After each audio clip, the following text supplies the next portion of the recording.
Então, vamos lá. Glicemia de jejum. O que pode estar alterando essa glicemia?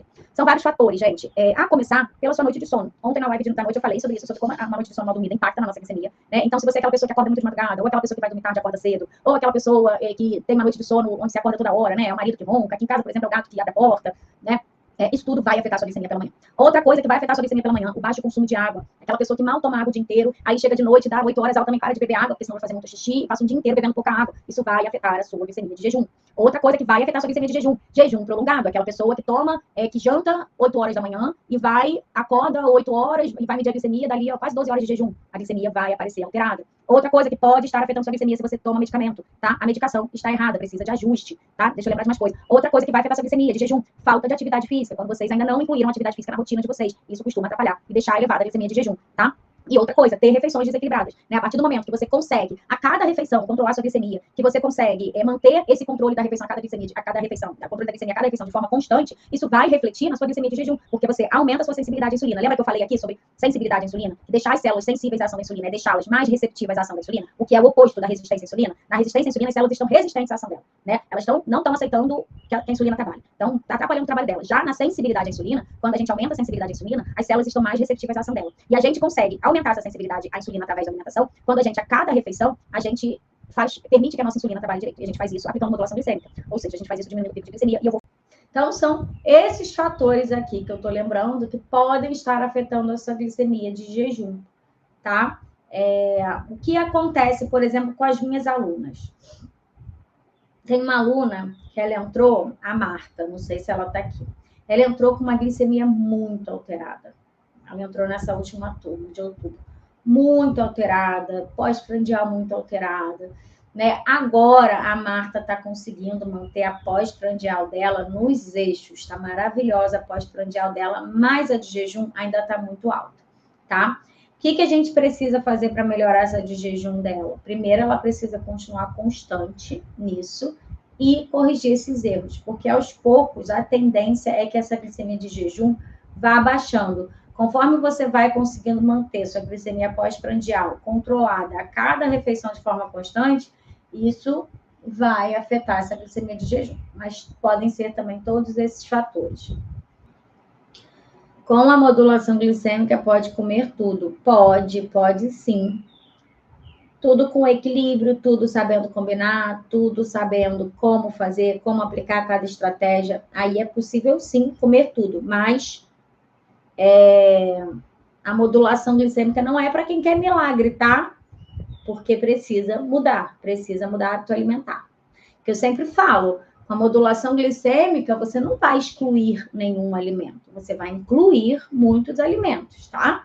É abrir esse seu coraçãozinho, abrir esse estômagozinho para esse seu corpinho para novos sabores, novas texturas, tá? Gostaria de saber, no café da manhã, posso comer 100 ml, uma fatia de pão integral com ovo mexido? 100 ml de quê? Não sei. 100 ml de leite desnatado. Seria uma refeição melhor do que aquele pão só com manteiga, tá? Mas existem outras estratégias que a gente consegue fazer para diminuir o impacto desse leite, tá? Na sua glicemia. E outra coisa, gente, o fato de ser leite desnatado ou leite integral não faz tanta diferença para a glicemia. Inclusive, assim, falando de forma isolada, comparando o leite integral, ele é até melhor para quem tem diabetes, tá? Porque se a gente for comparar a tabela nutricional do leite desnatado para o leite integral, o fato do integral ter mais gordura faz com que aquele carboidrato presente ali seja absorvido de forma mais lenta do que no leite desnatado, que tem pouca gordura, tá? Se você não tem questão de colesterol, de sobrepeso, de obesidade, seria até melhor o integral. Sônia Mota, posso fazer uma sopa de legumes? Pode sim, Sônia, mas precisa ser bem escolhida esses legumes. Não pode ser uma sopa com muita batata, tá? E você precisa colocar uma proteína animal nessa sopa, tá? Pode ser músculo, pode ser uma carne moída, pode ser um frango desfiado, tá? Precisa ser uma sopa bem equilibrada. Eu não sei se vocês viram, gente. Quem respondeu a pesquisa ganhou um e-book de sopas. Vocês pegaram esse e-book? 5 receitas de sopa com modulação glicêmica. É isso aqui, a Isilda, essa aluna minha que eu falei que passou por uma cirurgia. Se ela for medir a glicada dela agora, vai estar nas alturas, porque ela passou por um período de muito estresse.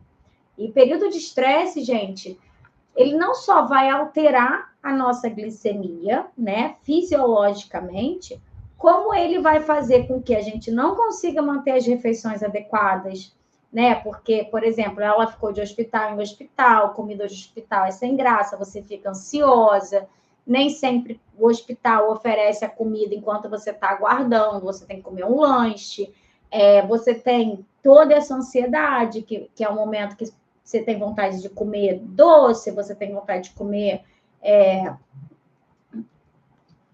alimentos mais palatáveis. Por quê também? Porque o corpo está pedindo mais glicose, então tem toda uma sinalização hormonal. Então, o estresse, a hemoglobina glicada só alterada, ela pode refletir muitas dessas coisas. O ideal é fazer 3 meses depois.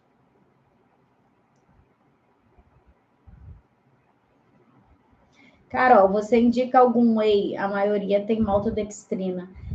Olha, eu não indico nenhum, não. Assim, eu tenho minhas marcas de preferência, que são as marcas que eu tenho mais relacionamento, que é a Vitafor, a Essential, mas é avaliar o rótulo, gente, porque também, às vezes, o whey protein, ele tem maltodextrina, mas você tem que olhar, na verdade, a tabela nutricional dele, tá?